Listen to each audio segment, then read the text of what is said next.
Hi friends, welcome back to my channel. இன்றைக்கி நம்ம வீடியோவில் என்ன ரெசிபி பார்க்க போகிறோன்னா, சொரக்காய் வச்சு குருமா செய்ய போகிறோம். அதுக்கு தேவையான பொருள் என்னென்னு பார்த்துடலாம். நான் வந்து சொரக்காவை நல்லா கட் பண்ணி சின்ன சின்ன பீஸாக எடுத்து வச்சுருக்கிறேன். அப்புறம் வெங்காயம், தக்காளி, கருவேப்பிலை, கொத்தமல்லி, புதினா கொஞ்சம் எடுத்துருக்குறேன். ஒரு 2 பச்சை மிளகா.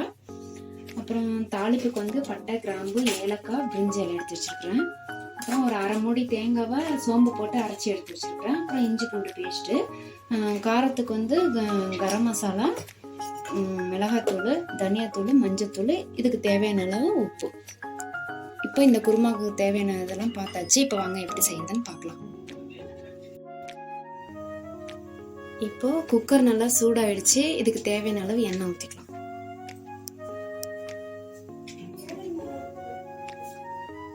இப்போ தேவையான அளவு எண்ணெய் ஊற்றியாச்சு. இப்போ இது தாளிப்பு போட்டுக்கலாம். பட்டை, கிராம்பு, ஏலக்காய், கொஞ்சம் சோம்பு, பிரிஞ்சி இலை போட்டுக்கலாம். இப்போ வெங்காயம் போட்டுக்கலாம்.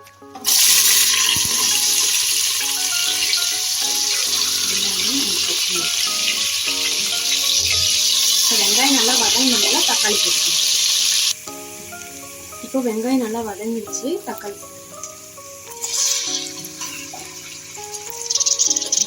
எல்லாம் நல்லா வதங்கினால கருவேப்பிலை கொத்தமல்லி சேர்த்துக்கிட்டு அப்புறமா மசாலா ஐட்டம்லாம் சேர்த்துக்கலாம். இப்போ வெங்காயம் தக்காளி வதங்கிடுச்சு. இதுக்கு கொஞ்சம் இஞ்சி பூண்டு பேஸ்ட் போட்டுக்கலாம். இதை நல்லா வதக்கிக்கலாம். இப்போ இது கூடவே கரம் மசாலா சேர்த்துக்கலாம்.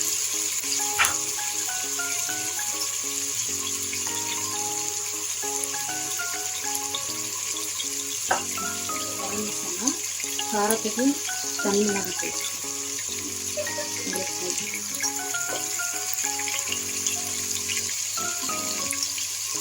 கொஞ்சம் நெய்தூள்,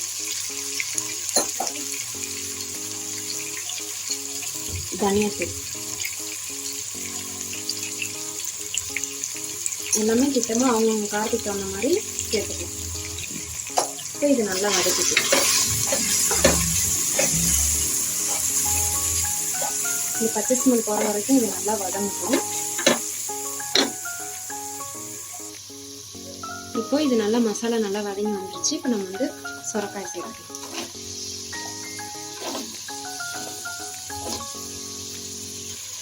இப்போ சொரக்காய் சேர்த்தாச்சு. இதை நல்லா மிக்ஸ் பண்ணிக்கலாம்.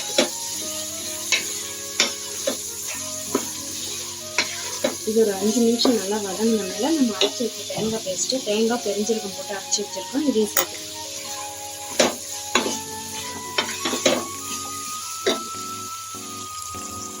இப்போ ஓரளவுக்கு சொரக்காய் நல்லா வதங்கி வந்துருச்சு. இப்போ வந்து தேங்காய் சோம்பு போட்டு அரைச்சி வச்சுருக்கோங்க. இதை சேர்த்துக்கலாம். இந்த குருமாவுக்கு தேவையான அளவு தண்ணி ஊற்றிக்கலாம்.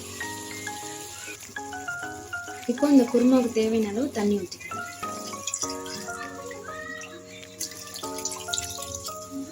இப்போ இதுக்கு தேவையான அளவு உப்பு சேர்க்கலாம்.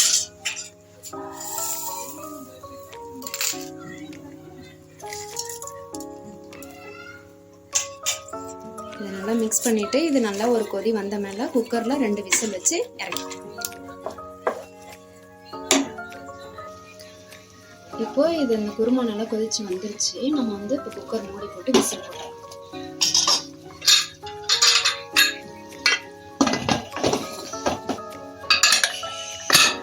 இப்போ இது நல்லா 2 விசில் வந்த மேல நம்ம ஆஃப் பண்ணிட்டு அப்புறமா எப்படி வந்திருக்குன்னு பார்க்கலாம்.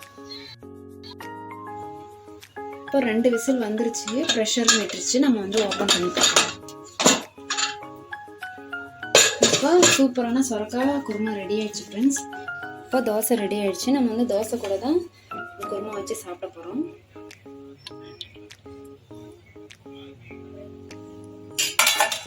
இந்த தோசை சொரக்காய் குருமா கூட வச்சு சாப்பிட்றப்போ ரொம்பவே சூப்பராக இருக்கும் ஃப்ரெண்ட்ஸ். நீங்களும் ட்ரை பண்ணி பாருங்கள். இந்த வீடியோ உங்களுக்கு பிடிச்சிருந்தா என்னோட சேனலுக்கு மறக்காத சப்ஸ்கிரைப் பண்ணிக்கோங்க. தேங்க்யூ ஃபார் வாட்சிங்.